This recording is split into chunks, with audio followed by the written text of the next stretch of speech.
Hi, everyone. Today I'm here with Djofa Tavares. Um, and at this point, you have heard her essay, a beautiful essay talking about her relationship with her mother. So thank you for being here today, Djofa. Great. It's great being here with you. I'm excited. Yeah. So I really loved your essay. Definitely a little bit biased because I can definitely connect with that kind of difficult mother-daughter relationship. It can be quite complex, and I think it's really brave of you to be able to kind of put that out, flesh those emotions out on paper. What would you say was the most difficult part of writing this essay?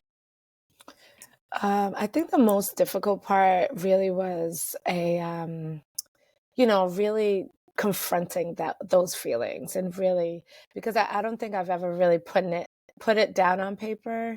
So I think that was the most scariest part Yeah, to actually admit those feelings. So yeah.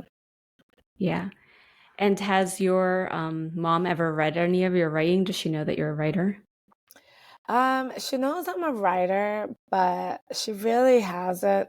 Um, it's funny you say that because when I was a teen mom Mhm. and I actually told her in writing. And I think Oh, that's the really? last well, she hasn't really read my writing, but I have never really felt um like it was worth sharing to her. I don't know, or like it mattered. Um, so I've never really shared with her writing. Yeah. And so, did you start writing when you were a teenager, or was that just kind of like a letter and then you started writing later on? When did you develop this love of writing? I've been writing since I was in elementary school. I remember, I used to read a lot of like novels and stuff like that. And I used to think like, oh, wow, I can create something as well. I really started more with poetry. And then Okay. I would do like little short stories and things like that. But then I got into like journaling where it's like I would write down kind of my feelings of like what was happening around me or whatever. But I can't even remember ever not writing. Yeah. I have tons of those, those diaries with the locks and all Oh, that yeah. stuff. Yeah, I had tons of those and lots of journals. So I've been writing for a long time, and I think as I've gotten older, um, now I feel like okay, I need to share because it is from your soul and spirit. So finally being able to share is exciting for me. Yeah. It's scary but exciting because then it's like to actually have someone react to your writing feels Yeah. great. And have you always written personal essays, or do you write other pieces of work?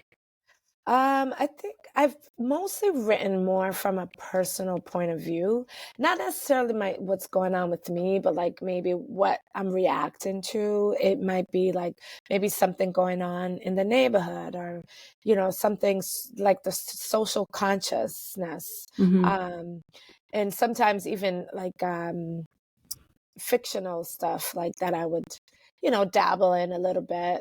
Um, since I became a teacher, I've been writing a lot more, children's books, Oh, stories. So it's been kind of like a variety of things, really. okay. Oh, that's awesome. That's great to hear. Um, so you mentioned that you were a teen mom when you were um, about to have your first child. Did you ever have any fears about becoming a mother based on your experience with your mom, or were you kind of clear as you were growing up how you wanted to be different from her, or did you ever worry that you might become like her once you had your own children? Yeah, I think more I felt like I did not want to be like her. Like I wanted to Hmm. have a relationship with my child, and in which they could come to me and talk to me about anything, and feel comfortable with me, and can be themselves.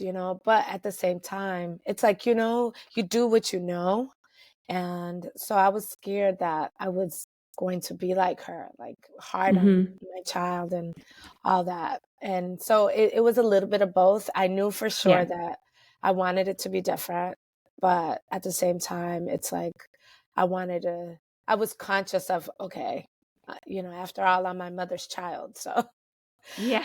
you know, so Wow. Well, it's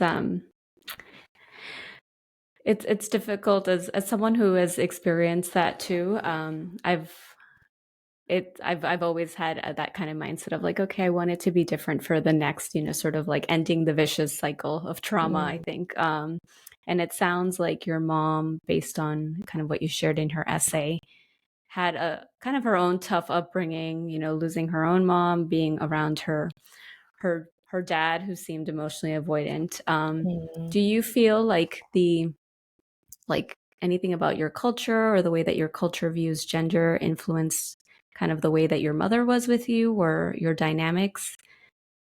Yeah, I think so. I think for her, like she really, like everything her dad, said that she has to do, she did. And she never questioned anything. And it was very much like in terms of the, you know, role for women versus the men, it was very much like that. So for me, that's how she wanted me to be. She wanted me to be, that stereotypical, like, she was trying to raise me to be basically a housewife. Like she wanted me to learn everything in the house and learn, and so, which fine, yeah, of course you need to do stuff in the house, like you need to be able to take care of yourself. But at the same Right. time, I felt like she didn't address the other parts of me, and for a long time I used to, as a child, ask her like, is there anything you were interested in or whatever. And like she used to talk about like how she used to teach kids how to sew and Oh. crochet. And so I used to try to pull from that because she was good at it, but she didn't value it to say like, oh, this was my skill or this was my whatever. She just, it was a job. She used to teach kids, and so she never really dug into like who she was as a person. Mm. And she was very heavily into church. So like this, um, it was kind of funny because growing up, she would always talk about Cruz Vermelha, and I was like, Cruz Vermelha. My mom used to, and at first I used to think I'm like, oh, she was a nun or something, like because everything was. She grew up with these nuns at this Cruz Vermelha. It wasn't until I was an adult, and I'm almost embarrassed to say this, that I realized Cruz Vermelha is Red Cross.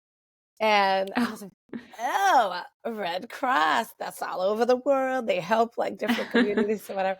I was like mind blown when I realized it. I was like, oh my God, my mom's been worked for the Red Cross. And this whole time I'm like, oh, Cruz Vermelha. It sounds so much prettier with the Cruz Vermelha. Yeah, yeah, You definitely. know.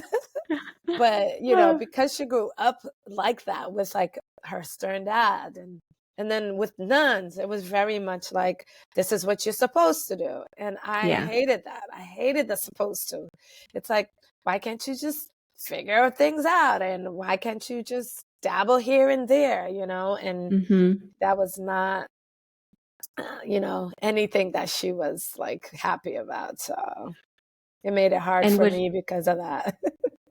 Yeah, I bet. And was it different with your brother, or was she pretty kind of like emotionally distant from both of you?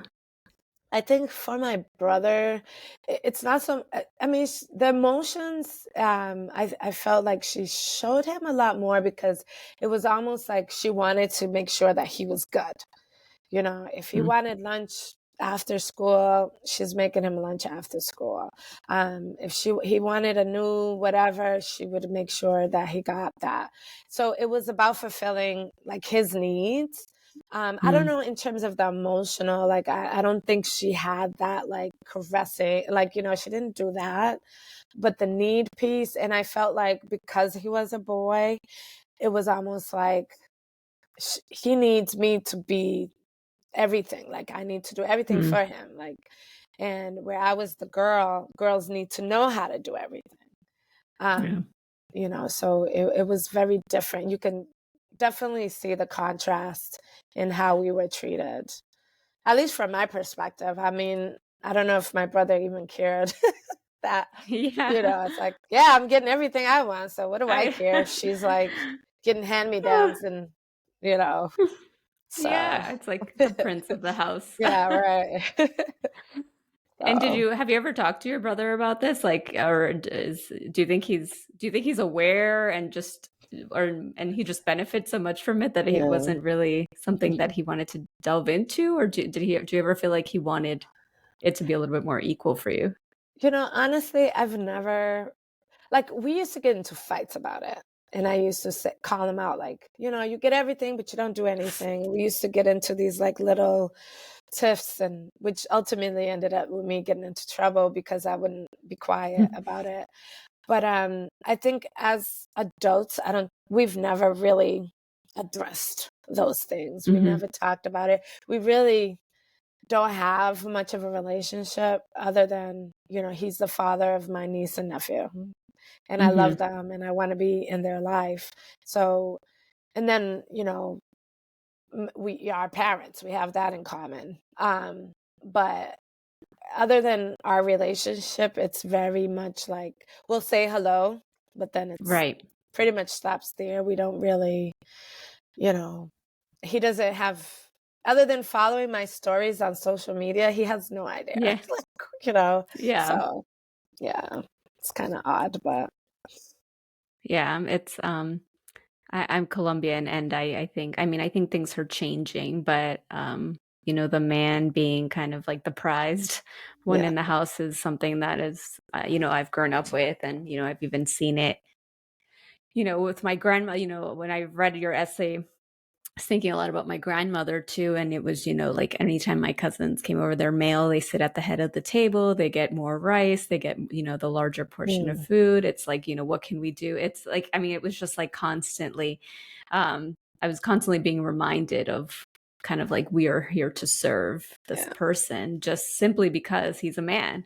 Hmm. Um, and and I don't think they minded it at all, or Yeah. still No. don't, but it's something that you kind of have to break away from, when it's so ingrained in your culture, and it's just something you've been taught forever. Yeah, Um, for sure. in in your essay, you talk, about how there's like more of an obligation to take care of your mother versus, like really wanting to do that. Is that, you know, in relation to your brother, like how did you become kind of like the caregiver for your mom versus him? Or is this something that he helps out with? Or was it sort of always expected that you would be the one that cared for your aging parents?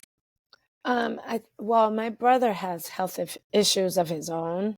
Mm, So, in terms of his mobility and being able to care for my parents, he doesn't have that.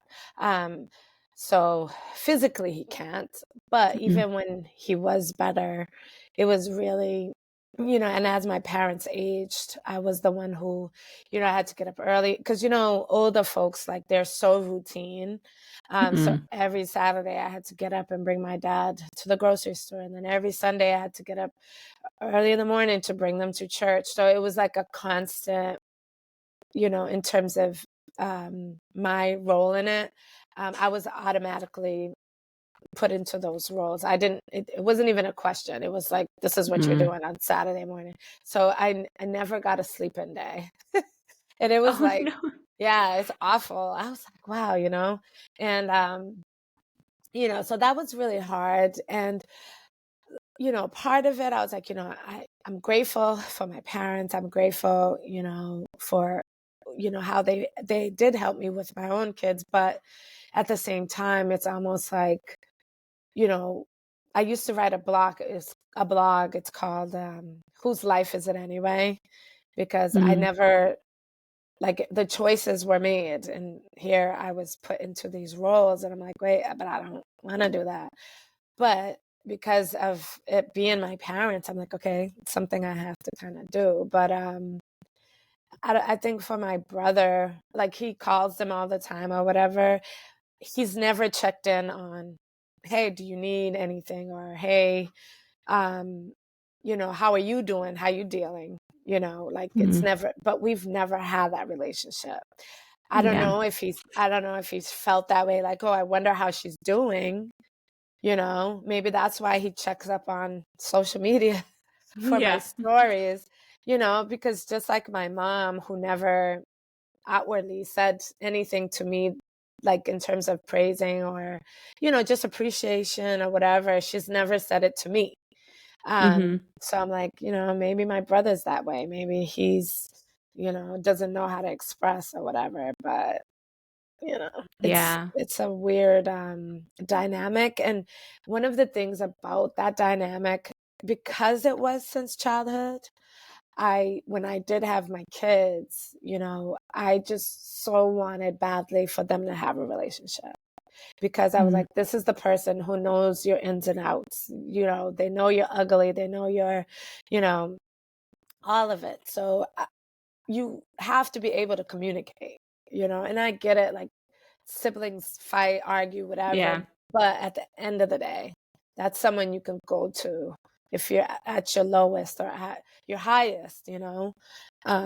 So I so badly worked on that with my own kids, and Mhm. thankfully they do have a good relationship. They call each other, they have their own separate texts without mom, Yeah. so it makes me feel good that they at least have a relationship, that which I didn't have. So Yeah.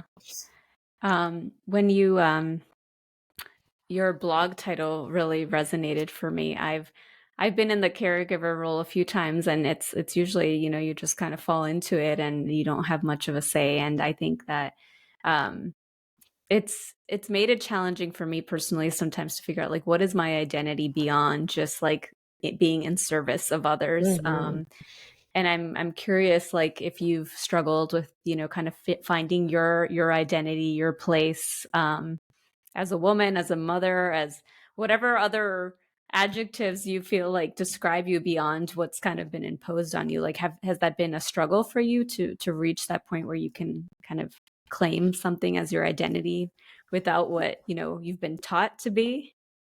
It's kind of funny because even as a little girl, I used to fight those, roles that they used to try to Mm. put on me. I got in trouble a lot for it, but I always found like some way of expressing myself, or, whether it be the clothes I wear, maybe I got a haircut or something. I used to always find these little pieces of me, and I write in a poem that I found the crumbs that I can find. To Mhm. put it together, to actually continue on this journey of me. Um, but I always had those little crumbs.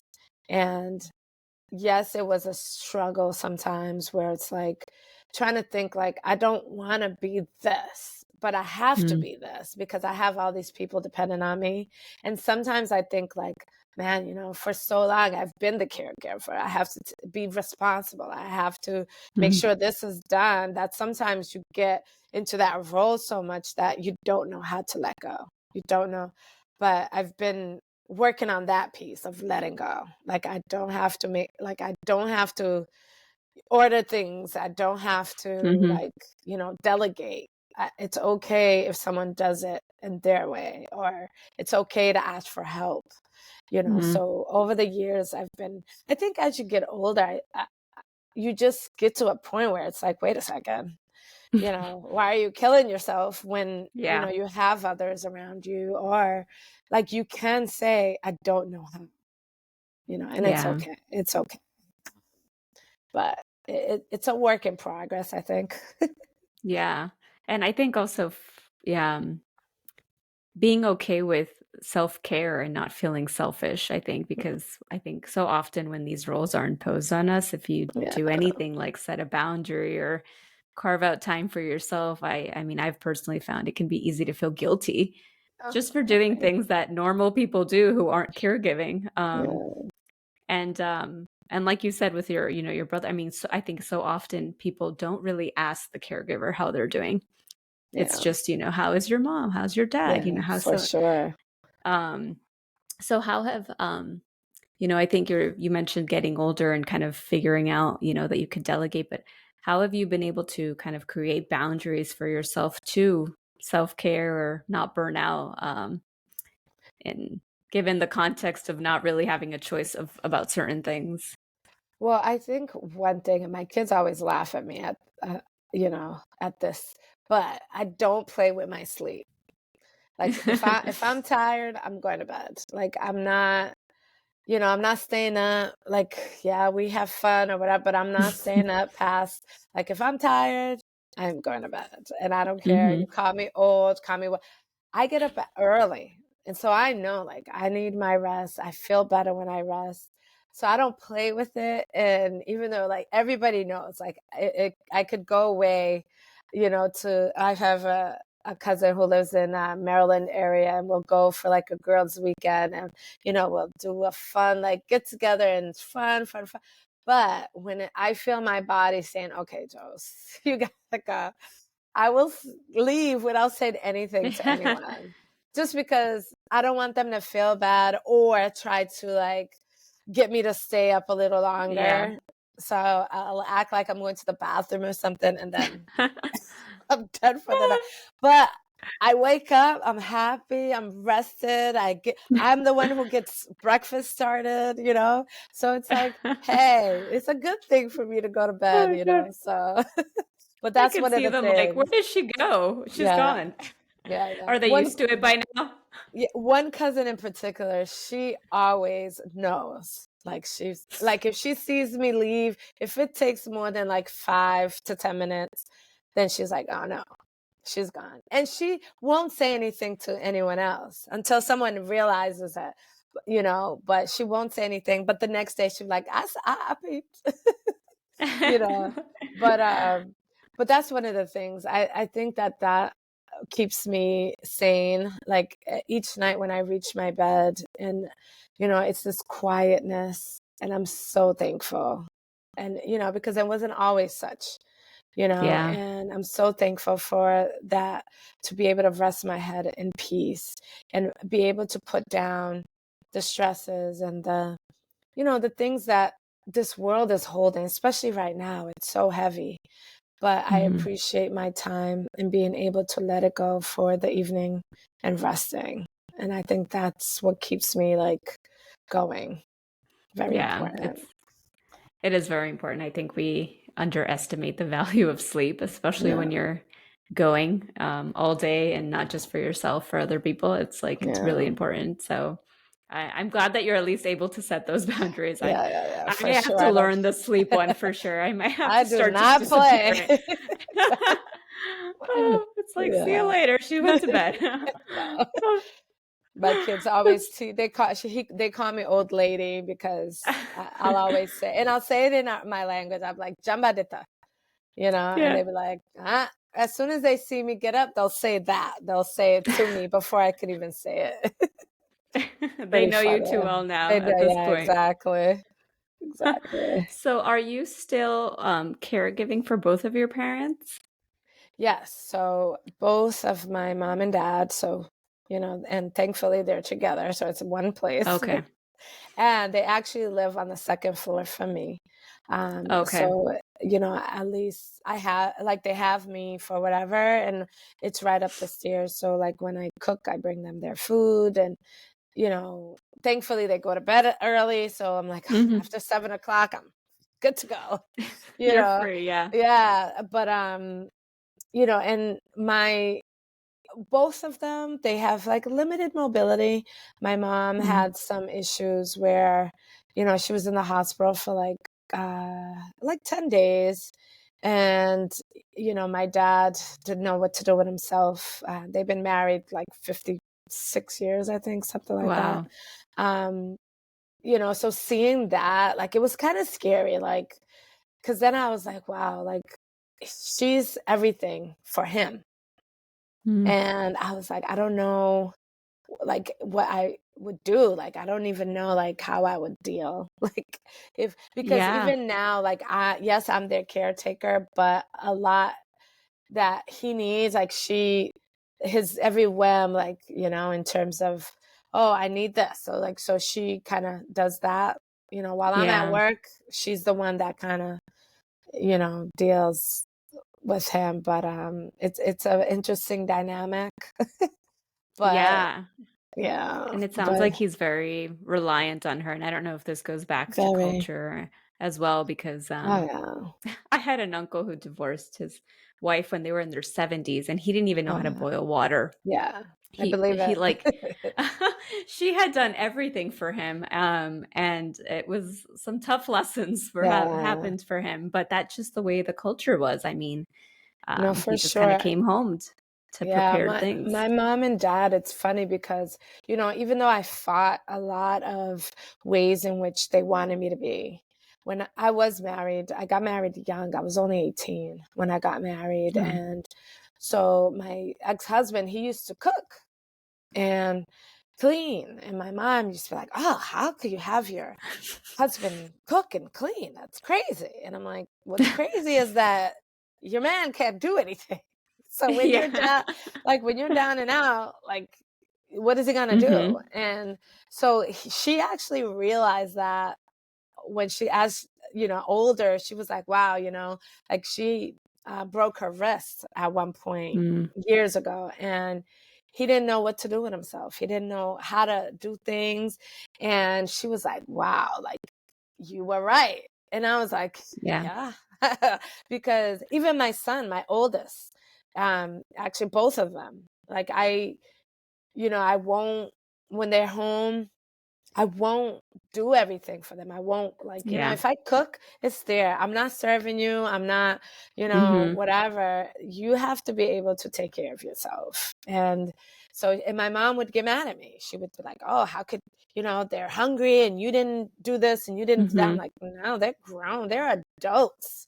If I do for them, like, what are they going to do? Like, if Yeah. I'm not here." So, It's you almost a know, disservice in the future when they're, for if they're sure. completely relying on you. And, like you need more work to do. Like if you once Yeah. you then you just create this expectation. Yeah. Yeah, for Um sure.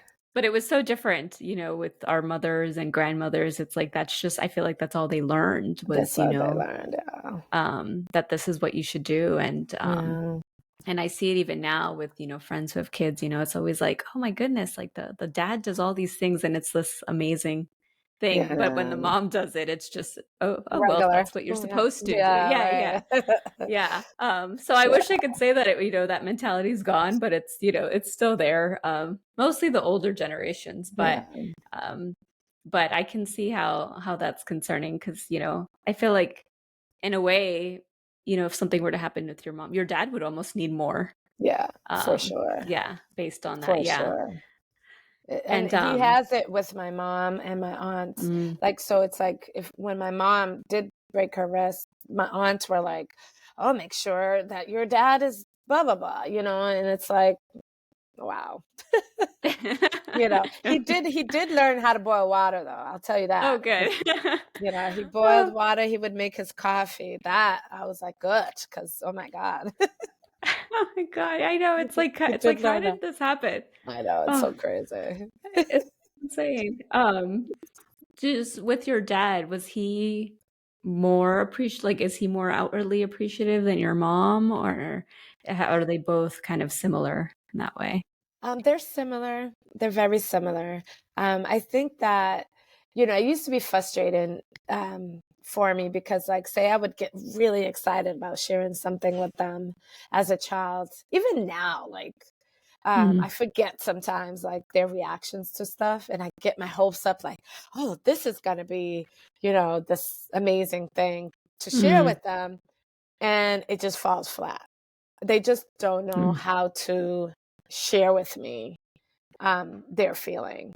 And so my dad is very much that way. And as a child, like he used to do things like, so I remember when I turned 12, like he got me this huge stuffed animal. And I was sleeping and he brought it and put it on my bed. And so when I woke up to this like huge, beautiful, like stuffed animal. And I was so excited and happy. And I ran. I was like, "Oh," and he was like, "Happy birthday," whatever. But it wasn't like in terms of him presenting it mm. to me, he didn't do like he just kind of left it to surprise me. But at the same time, it's almost like getting away from that reaction of like, I know she's going to be excited. Yeah, yeah. So, So there's still like an emotional disconnect a little bit yeah, there. for sure. For sure. Yeah. And actually, like That kind of brings me back to another part of your essay where your you talk about your sort of like hearing about other people kind of praising their moms and like, I don't know what I would do without them, and feeling a little bit of guilt because you didn't have those sentiments. And when I read that, it sounded like there was like a little bit of grief happening, and based on that example, like I wonder, it seems like there's still sort of like moments that might be triggering that too when you're trying to share something that you're excited about and you're like, oh, I forgot that you're Yeah, you're actually not going to give me yeah, this yeah, reaction. yeah. Is this how have you dealt with, like, when you get that reaction or it's not what you hoped, they're probably not going to be at this point, they're older. They're not going to be the people that you maybe had envisioned or Yeah. hoped that would be, what has made it easier for you to accept that or kind of process that when those things happen? I think for me, like, I've been I've been doing a lot in terms of my writing and presenting everywhere and different places. And so when I do, and it's a big deal. It's a big deal. Mm, And, but I don't share it with them. I'll just say, hey guys, I'm gonna be back in a couple of hours. I'm just going here. But I won't share what I'm gonna go do. And then when I come back, I'm like, hey guys, I'm back, and that's it. Like, there's no like, mhm, how did it go? Like, what did you go do? And there's none of that. So I've been, it's almost like robotic. Like, I'm like, okay, I'll be mm, back in 3 hours and da da da. Um, at times I do take a pause and be like, damn, I can't, not even share with them, like, oh, super excited, this thing happened. And like it's frustrating, but because like to deal with it, I just don't share it, mhm, you know, which, yes, there's the grief there because I feel like, especially as you get older, you don't know, like as a woman, you don't know what's happening to you, like, mhm, right? So it's like all these changes and you're getting older and, your emotions are all over the place. You're this, you're that, and you think it's like, what is wrong with me? But really, it's just a process, right? mhm, So I have, because of that piece with my mom, I do open up with my aunts and other women, like older women especially. I feel like older women have so much to give, and mm, they're not appreciated as they should be. Um, Me, I go to older women all the time. I always, and especially just to let them know that you are valued. mm, Um, so like the women in my community that I grew up with who are older now, I always go to them like, hey, so I've been feeling like whatever, like when you were my age kind of thing. mm, Um, just to make them feel, one, for me to find out.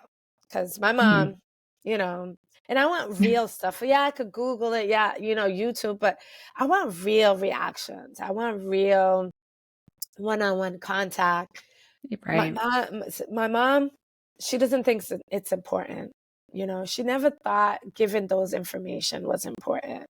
Um, she would always ask me why. Like if I asked her a question, she would always say, "Okuze, for what?" Mhm. And I'm like, because like I want to know, I want to learn, I want to understand. And she never Yeah. thought it was important. Like, oh, you don't need to know that for what? You know? But thankfully, I do have women that I can actually, combat that like piece that's Yeah. missing. And they So, will give you like the validation and appreciation that you're kind of looking for. yeah, Yeah. That's important. It's important to have a community of people who can do that for you, especially yeah, when you're not able to get that from the people that you hoped you would. yeah, right. And that also reminds me a lot of my grandmother. Sometimes I wonder, like, who did she talk to about her Mm, issue? There was just, it was like, did she talk to anybody? Like I rarely saw her cry or show any emotion. And I mean, she's gone now, but it's something that I think about all the time. Like, I don't want to get to that point. yeah, yeah, You for want it to sure. be different for you, for your kids. Yeah, And I think reading your essay was just so beautiful to see how intentional you want to be with your kids to make them feel loved and understood and validated. And I'm, is there anything that helps you stay that way? I'm not a mother, but I feel like mothers do not get enough credit because it's such a hard thing to be a mother. And I'm sure there's days where your kids drive you crazy. And I'm curious, like, how do you keep yourself like in line with the person that you want to be Yeah. when it comes to your children? Well, I think for me, in realizing how much, like, if you talked to me 20 years ago or back when I was 18, I'm such a different person, but the core is the same. Like the core has always been this like fighter, this like go-getter, like this is what I want. This is what I'm going to go for. Mm, Um I think that I've always tried to show that to my kids. And one of the things about, um, in terms of my mom, she never showed me that she was a real person. Like she mm, was just a mom, like, or, you know what I mean? She would like come home from work, do what she needed to do, and then start it all over again the next day. Like she never showed anything else. And mm, and it, now with her taking care of her, it's awkward because when she needs something, like she's never like in terms of her privacy, it was always like door closed and mm, whatever. With my kids, I wanted to be open. I wanted them to know I'm a real person, and I mean, I'm a teacher, right? So I used to come home from school with dealing with hundreds of kids, and here's my four. And I used to be mm. like, whoa, I need a break. I want to be able to react to you guys how I would normally, but right now I can't because I've had a tough Right. day. So I need this time. So I think that that's one of the things I was very honest with my kids about. I'm like, okay, I'm going to be in the room for an hour. This is when obviously they got a little older. They were like, I don't know, 8, 9, 10 or whatever. Um, and I would tell them the truth. And I tried to be better about communicating those things instead of it being like, I'm here, I could do anything. And it's like, Yeah. no, I'm a real person Hmm. and I need some rest and I need to get my day out of my head so that way we can have a good evening together. Um, and I think showing my kids like what I loved. Like I love writing, I love music, I love, nature. I shared all of those things with my kids. And today, like I have avid writing children. Like they love to write. They love, Mm. and they pay attention to the world around them, which I'm like, yes, they're adults now. All of them are adults. Um, but I really appreciate that I could see those pieces of me in all four of them that I really appreciate. Yeah. And I think that being able to see that you're real and that days are hard, there's good days, I think was also really important. I Yeah, think that makes it a deeper connection than, yeah, having that distance of like not really yeah, knowing what's going on with your parents and not yeah, getting that shared. I definitely can relate to that. The When you talked about hearing other people's praise, that your mother has shared with them, but it's never been told to you directly.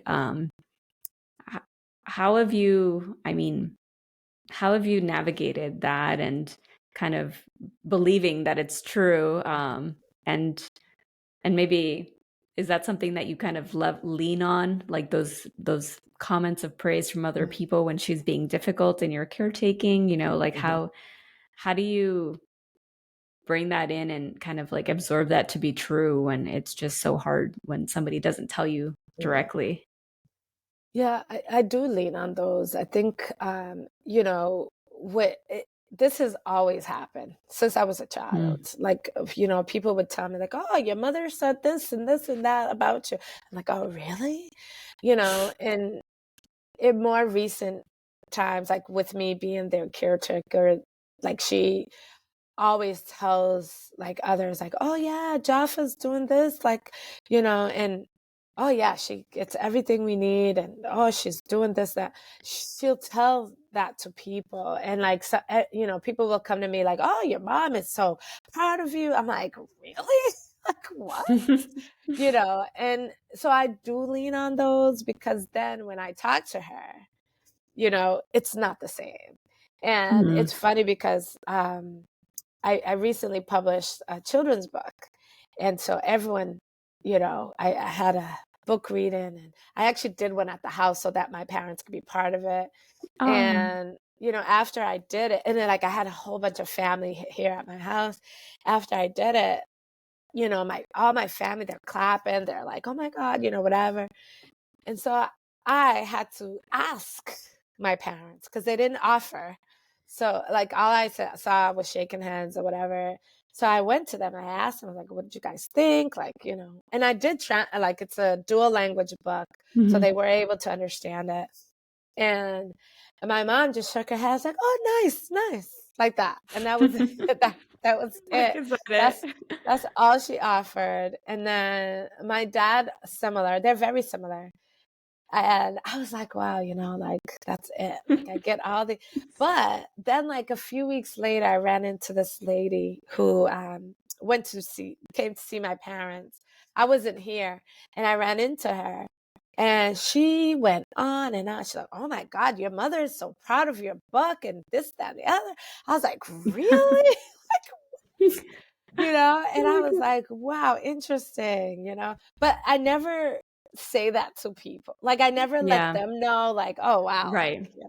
Like, I never say, like, oh, wow, she didn't tell me that. But I'm like, oh, yeah, like, thank you, but it's kind of I don't know, it's a weird dynamic, but I do like those things I remind myself of. I'm like, she just doesn't know how to express it. She just Mhm. doesn't like, and it's not that she doesn't care. It's not, Right. so that's been a lot of like, you know, the pieces of which I pull from. Yeah. Yeah. And have you ever asked her like, "Hey, so and so told me this, that and, why didn't you tell me, that you felt that way?" No, I've never said that to her. I've Yeah. never like like if I say like, "Oh, I saw so and so and she said she talked to you about my book." But then she'll go into, "Oh yeah, she came over." She'll go into a whole other thing. It has nothing to do with what I said, but I've never actually said like, "Oh, I heard that you said you were proud of me." Like I've never Yeah. said that. Over the years, my own kids, like it was hard in the beginning, like as a mom, like to show affection to like, my older daughter used to say to me, "Hug me like you love me." Like, because I used to like just, okay, we're good, but then she used to say that to me, and I caught myself. I'm like, wow, like I wasn't huggy huggy with my mom ever in my life. Yeah. So for me to be that, it was like I don't want to be like my mom to my children, Mhm. So it made. I mean, she was little back then, and she would say that to me. I'm like, oh, and it really actually made me think like, oh dang, like I don't want her to feel how Right. I felt. So I worked on it. I'm like, I'm okay.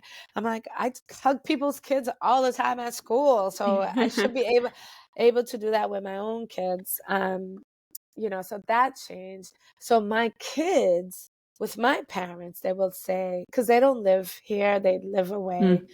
And so when they call, they'll say, "I love you." And then my parents be like, "Okay." And they're like, "Say it back, say it back." And it takes, Oh, they for, force them. yeah, they force them, but it takes forever, which is crazy. And it's the same thing each time. Like you would think like over time, like, okay, obviously if the Yeah. child says, "I love you," I say, "Love you back." But no, it's the same conversation. "Love you." Okay. Okay. Okay. Say it Yeah. back. It's repeated. It's so That's so funny. funny. And I Yeah. bet they would miss it if your kids didn't do that, It's Yeah. like, yeah. Yeah. My, It's pretty my funny. grandmother she never said I love you, but it's so funny. I moved to California and she'd always, And she would say like, okay, so when are you moving back? Like every time we talk, she's like, okay, so when Yeah. are you moving back? And I think that was probably the first time I really was like, oh, you She care if I'm cares. there or not. Yeah. But she would never say that, the words or Yeah. so it's just so interesting, like the different generations. Yeah. But it seems like you've made a very conscious effort to make sure that your kids don't, that you're Yeah. not continuing that cycle of like, Yeah, for okay. sure. And it's good that your kids were forced to too. They're like, okay, Yeah. like this is a fake hug. Yeah, Like, give me they a were real like, hug. "Wait, yeah, she used to always Yeah. put me on the spot, I'm like but, jokingly, she used to do it jokingly, but it was real, it was how she felt, and I was like, Yeah. "Dang, like, I don't want her to feel that way," Yeah. because that's something I yearned for with both of my parents, actually. I think that I gave my father more leeway because he or grace, whatever you want to call it. Because we spent a lot of time together and he was showing me how to do things and he Mhm. never criticized me. Like he was never negative. Like, even though like I said, like he was the disciplinarian, but Mm. those times he was showing me how to do things. He never criticized me. He never said a negative word, and so my mom, you know, it was the words like, calling me names. And I'm like, yo, like, I'm trying my best here, Mhm. but Yeah.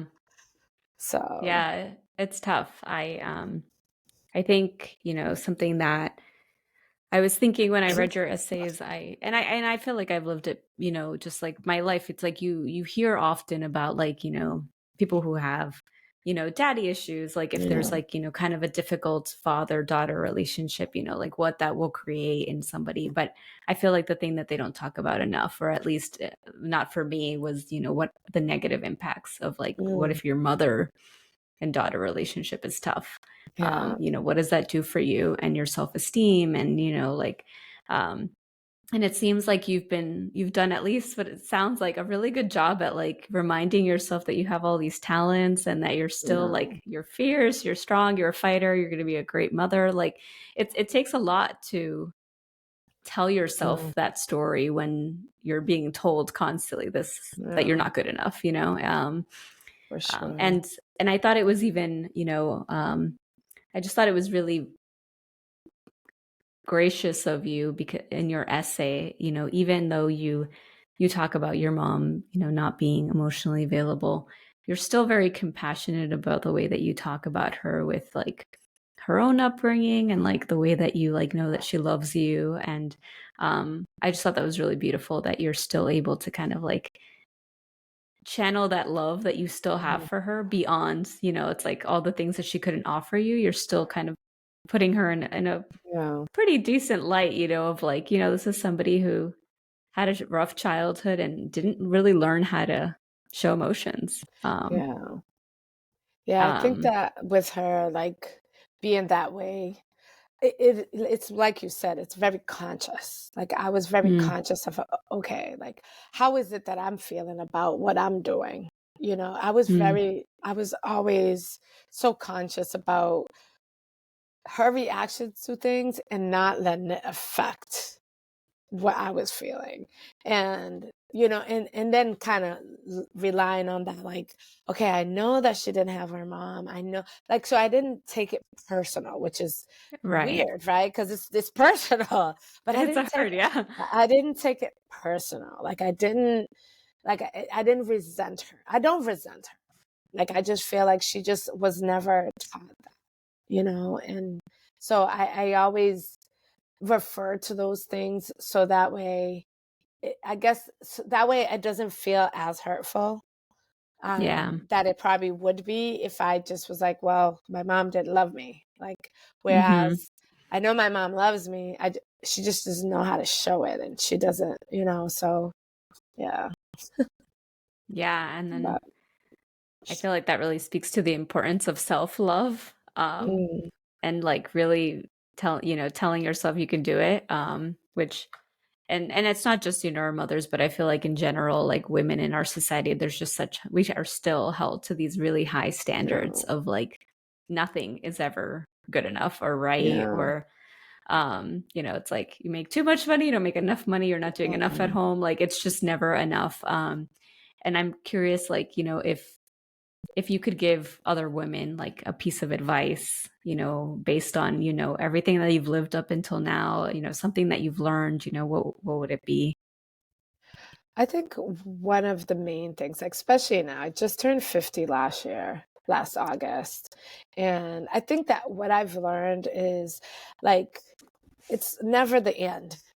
There's always Mm, more. There's, in terms of, not feeling bad about like, oh, I could have done this sooner. Like, like kind of putting that aside and really being in the moment of where you are and why you've gone through it.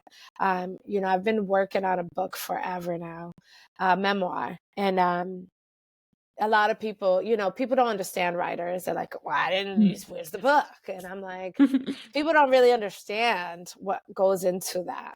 But at the same time, as I'm like kind of reading, rereading, and editing, I'm like, wow, this book would have been so different. And I don't think as Mm, good if I wrote it 10 years ago, because the person I am now, I feel like I'm sinking into all of it. I'm taking pieces right. from all of it. And I'm appreciative of all of it because I feel like it's made me who I am right now today. And I Yeah. think that allowing that space to understand experiences and take it as such, experiences are Hmm. for learning. I think that that's the main thing I would say. Like, take experiences as learning curves or learning pieces that you can add on to now your present and your future, instead of it being like this weight or a Mm, negative thing. Take it as a learning piece so that you can grow and do better and, really seek for your own self what you want. yeah. So Yeah. I think That's that's beautiful. I amazing. love that. Thank you. Yeah. And I think um just I think sometimes when there's like grief or trauma or things are difficult, sometimes when we're in the thick of it, it can be really hard to see Yeah. the good. And I think so I'm curious, like, looking back on your experience, or maybe looking at what's going on now with your parents aging, like, is it, what would you say is like the collateral beauty of like this, of maybe them being emotionally distant, or how you're caring for them now? Like, is there anything from like the hardship that there's been maybe like a beautiful moment or a revelation or something that you feel wouldn't have come if you hadn't been through that, but is like this beautiful thing that has come out of something negative? Yeah, I think that in terms of finding the beauty in it, I think it's just really, you know, being in Mm, myself, like not having those pieces from my parents, from my mom. I really had to kind of find it within myself. I don't have a sister to talk to, like, but, really kind of sinking into who I am. And I think that I took those pieces of my mom not nurturing me. So I nurtured myself. mm. I do a lot of self-talk, you know, and they say people that talk to themselves are intelligent. So I'm like, I must be really intelligent because I talk through things, and Yeah. I've been this way for all my life, really. And I feel like, now I'm so confident in myself and what I have to offer, and even with my parents, I work really hard to make sure that they're comfortable and they have everything they need.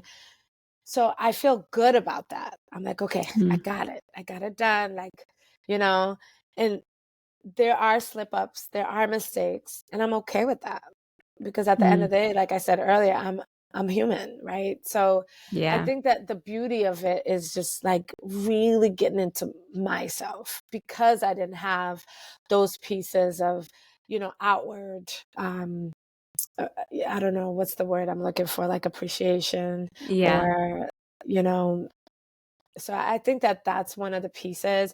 And that in turn being that I am very giving. I am very like I like to make people feel comfortable, in a setting, a social setting. If, there's someone new, I'm always that person that'll like go over and like, oh, Mhm. how do you know so and so, So I try to be, because I always think like of the discomfort. Yeah. So I think that that's one of the things that I have grown to be. I wasn't not always like that. I was very introverted, very shy. I used to stumble when I spoke to people, and now you can't get me to be quiet. I love Yeah. it though. So I think that that's one of the main things. Is like really kind of introspective piece that Mhm. really has now allowed me to be open and you know Yeah.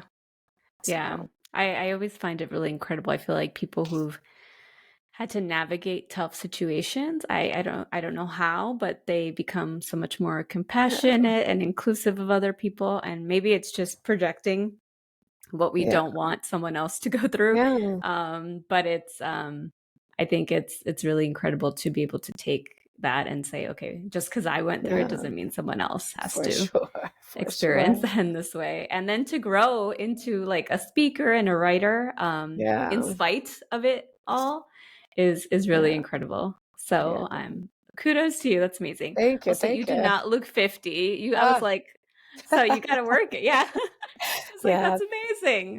My kids keep me young, and I keep calling them kids, but they're old. My youngest is gonna be 25, so Oh wow, yeah. yeah, so they're Yeah, pretty I would old. never think that. I was like, oh, her kids are like 6, 8. No, no, they're Yeah. Well, they're good for adults, so you.